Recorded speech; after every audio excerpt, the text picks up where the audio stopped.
Hey, welcome back. Welcome back to Bible study with Todd. Glad you're here. It's getting late. Getting a lot of these videos done though. Appreciate you joining me. Um, um, Man, I hope you're enjoying this. I hope you're getting something out of it. Even you know what I really like. I like people who don't agree with me to be on here. I really do. I like people who are the complete opposite of me, who are on here and listening and being brave enough to actually listen to somebody who they disagree with and maybe consider some of these things.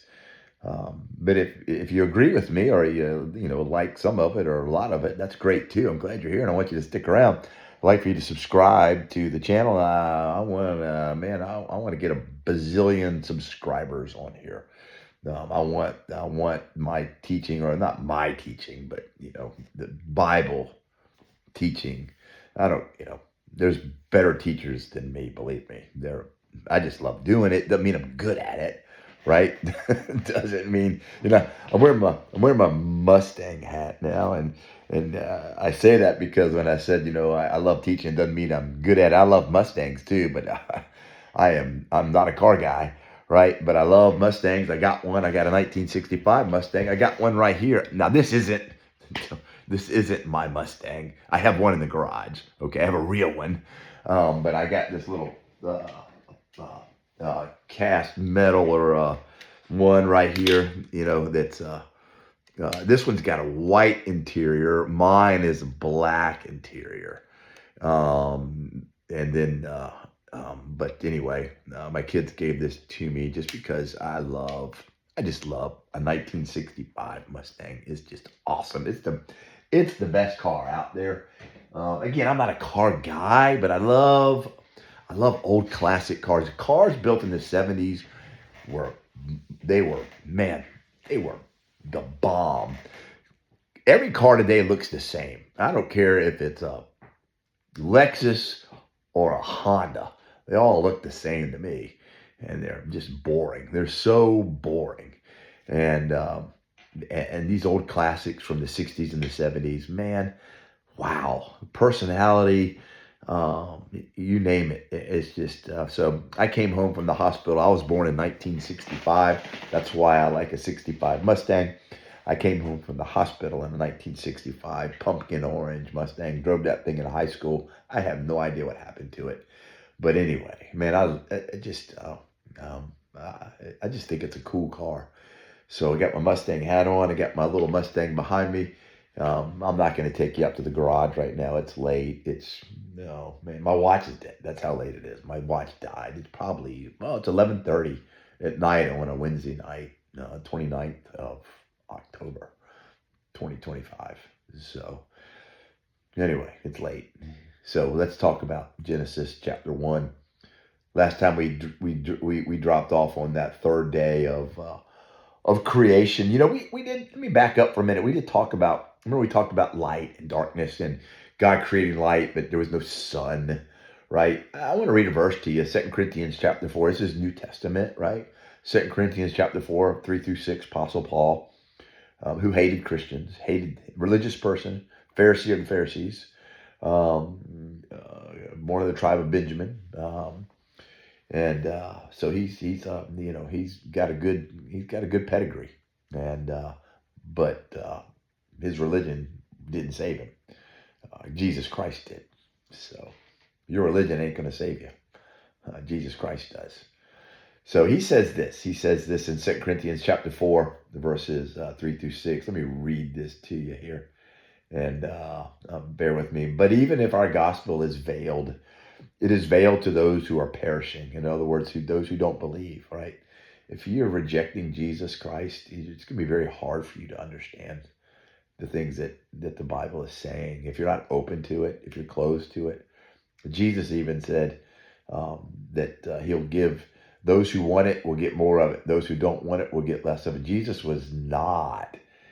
Let me say this right. Those who had got more, and those who didn't have got less. In other words, they weren't a lot of welfare with Jesus. Um, Jesus didn't believe in welfare. And if you get that from the Bible, I don't know where you get it from, but you don't get it from the Bible. You get it from somebody who's told you what they think Jesus is, but Jesus was not. Um, uh, those who had and were diligent and working hard got more, and those who did not have and didn't care and didn't do anything got less, and that's the way it was.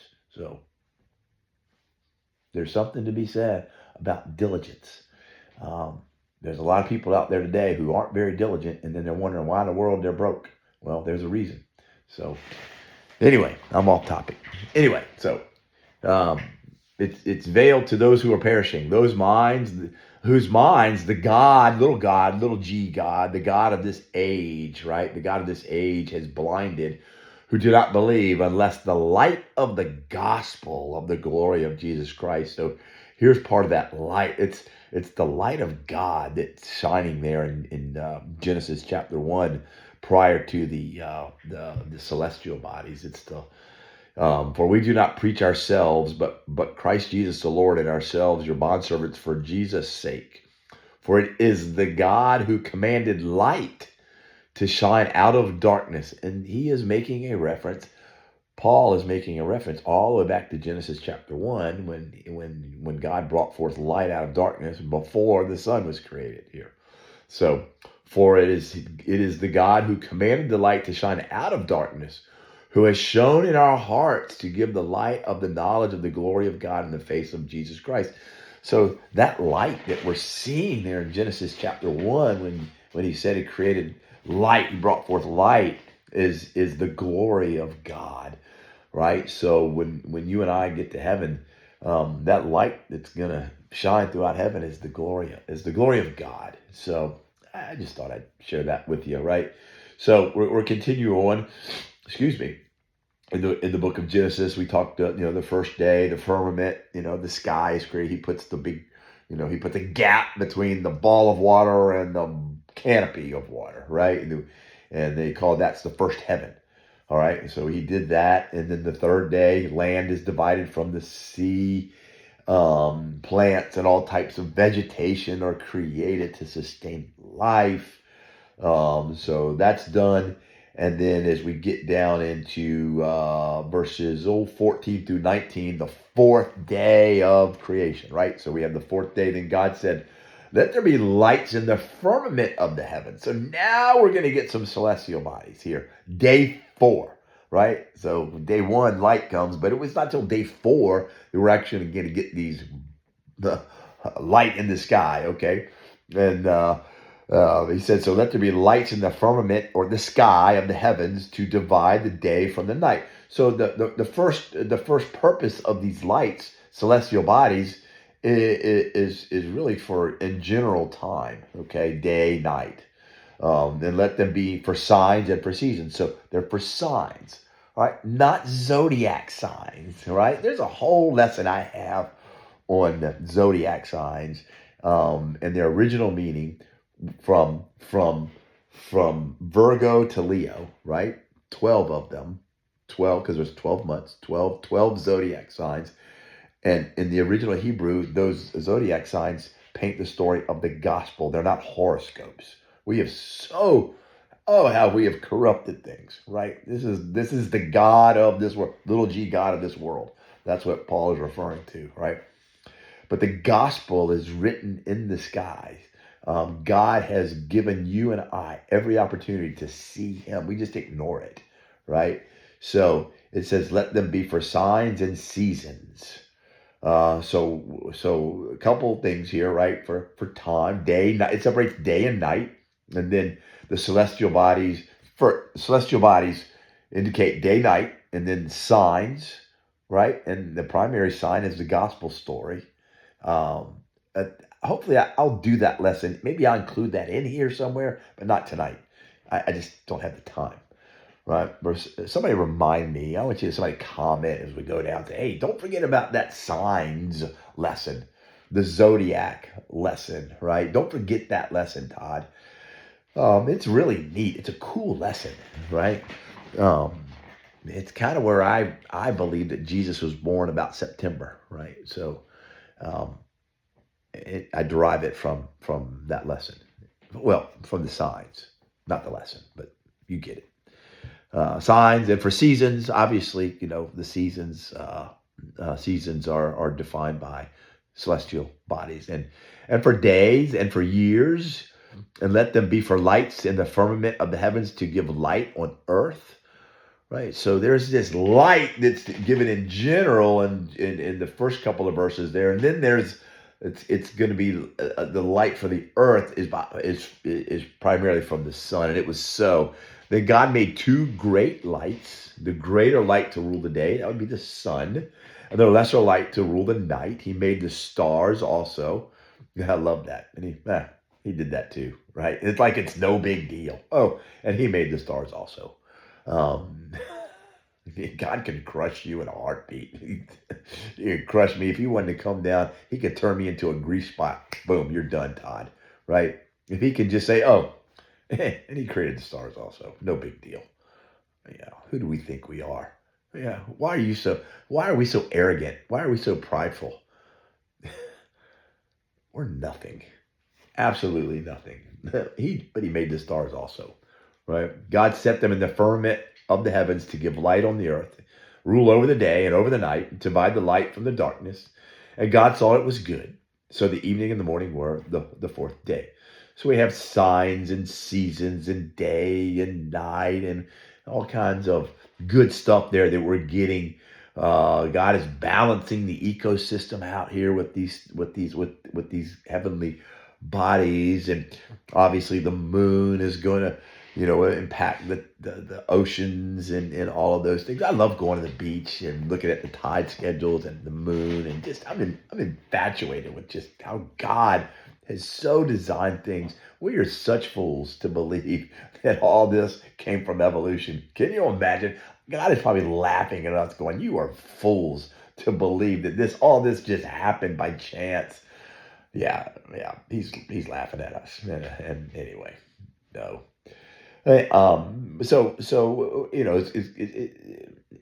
God has done this. Now the fifth day. Let's talk about the fifth day, right? So we get to the fifth day, and now at the fifth day of creation, these birds and sea creatures are going to come in. So animals are going to start to come into the picture here. And God said, "Let the waters abound with an abundance of living creatures, and let the birds fly above the earth across the face of the firmament of the heavens." So God created great sea creatures and every living thing that moves, with which the waters abounded according to their kind. We got a real problem here with evolution, okay? Everything according to their kind. That's scientific, okay? Let's get this straight right here. A dog is a dog is a dog. A dog only can create after its own kind, its own species, right? A dog is not going to evolve into an orangutan or a hippopotamus. A chicken is not going to evolve into a horse. You will have various types of chickens and various types of horses that evolve after their own kind, but never, ever, ever, ever, ever, ever, ever do you see in the fossil record of one kind evolving to another kind, right? So don't confuse microevolution.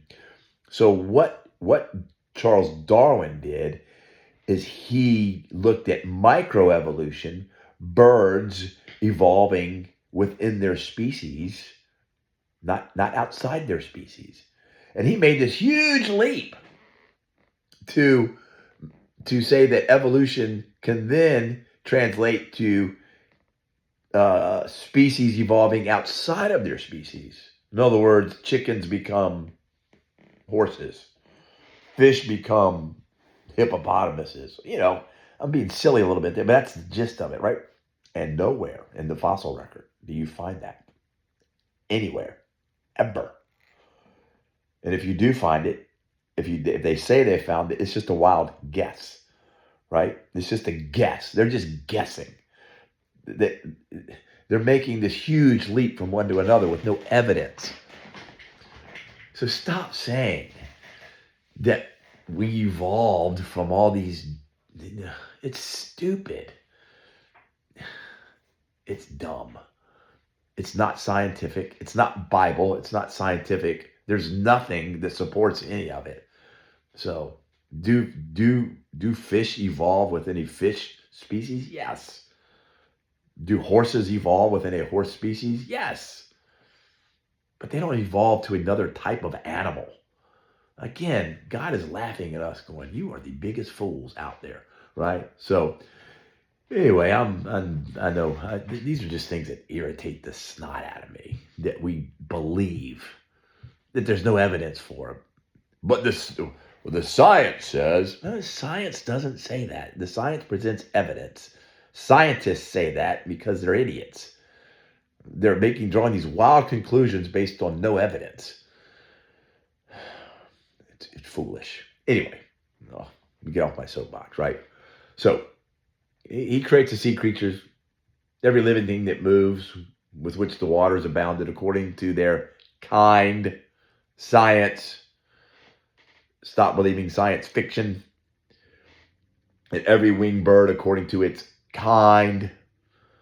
And God saw that it was good. And God blessed them, saying, "Be fruitful and multiply." In other words, go make more. And fill the waters in the seas, and let the birds multiply on the earth. So the evening and the morning were the fifth day. So the fifth day we see birds and sea creatures coming forth, right? After their own kind, which still happens today. It doesn't change, right? So I have a question here in my notes. Doesn't the fossil record show these creatures slowly evolved into existence instead of suddenly appearing? No, it doesn't. The fossil record does not show that. So let me read this note to you. Most people are unaware that Darwin's strongest opponents were not clergymen, but fossil experts. Most of the clergymen were wimps, and they just went along with it. These churches that just go along with evolution, they're wimps, and they don't know their Bible, and they don't know science. They're dumb both ways. That's what kills me, right? Darwin admitted that the state of the fossil evidence was the most obvious and gravest objection that can be urged against my theory. In other words, Darwin saying, what I'm telling you, the evidence doesn't support it. That's what Darwin, this is what Darwin was saying. Everything that I've been telling you about evolution, well, the fossil record doesn't support it, but believe it anyway, and teach it, and put it in your textbooks, and teach it as fact in your public schools. That's what Darwin is saying here, right? And we still, in our colleges, still teach this garbage. Anyway, I know. So, man, I'm 17 minutes into this. I've gone way too long for many attention spans out there, and probably even my own at midnight almost. So, man. Anyway, you like my Mustang hat, right? So that's 5 days of creation so far, and I know I probably have made some people mad about my evolution rants, which I don't understand that. I don't understand this. It's just nutso. And I was taught evolution in high school, college, believed it until I thought about it. And I was like, this doesn't make any sense. When you actually think about these things, when you actually put some brain power behind it, you're like, how does this make sense? It doesn't. It makes sense if you're blind by the God of this world. It makes sense to you. But it doesn't make sense scientifically. It doesn't make sense biblically. It doesn't make sense evolution. It doesn't make sense at all. At all. To say that a chicken can become a horse is dumb. Very dumb. But we teach it and we believe it. So I don't get it. God makes sense. He's pretty plain. He's pretty simple. He's pretty straightforward. It ain't that complicated, right? We complicate it. We think we're smarter than God, but he's laughing at us. So anyway, I know I'm going on and on and on. So I appreciate you listening to my ranting and my raving. And I just want to do a Bible study that's a little bit more, I don't know, different, a little bit more, maybe in your face a little bit even. Just something to challenge us. Something that maybe I can, some of you who are listening to this who don't agree with me, maybe poking you in the eye a little bit. Maybe you poking back will get us to talk about these things, and you'll get saved. All right. Talk to you later. Bye.